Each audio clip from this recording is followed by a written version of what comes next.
Welcome back. It's not often we get to look at a Bowrider on Chris Conroy's Leisure World.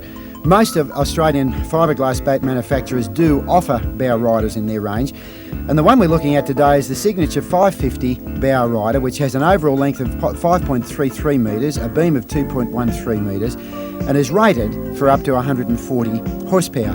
This particular one, supplied by Tom Wild of Springwood Marine, is fitted with 115 horsepower Mercury with power trim. Now, I hear a lot of people say that they don't trust Bowriders because there's the possibility of the boat being swamped if it ships a sea over the bow.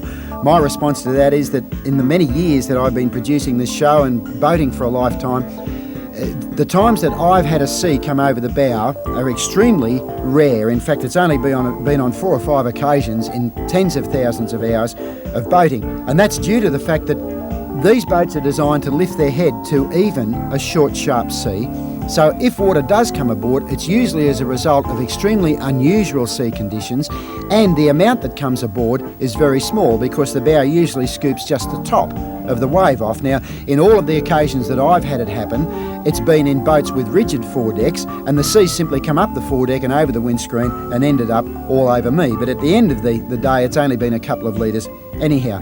On top of that, this boat comes as standard with a tonneau cover which fits over the bow compartment there and is supported by a stainless steel bow, so you can protect the bow from having any water come aboard. But the practical aspects of it really show some great advantages. Firstly, obviously, it gives you more seating space in the boat, and providing you are mindful of longitudinal trim, you can seat a couple of people up forward there in comfort. Secondly, there's the huge advantage of being able to fish a third person if you're fishing either offshore or inshore, and this boat is more than capable of close coastal offshore fishing.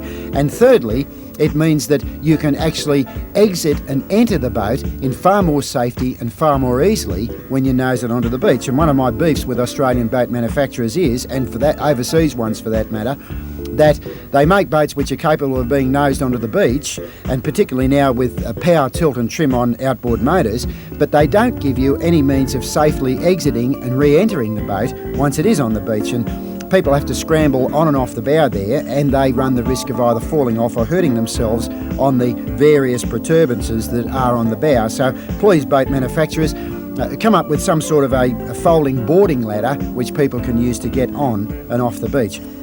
Now, as I said, this boat is powered by 115 horsepower Mercury. Its top recommended power is 140 horsepower. Quite remarkably, it came up with a top speed of 48 miles per hour, or about 79 kilometres per hour on our test run with 2 people up.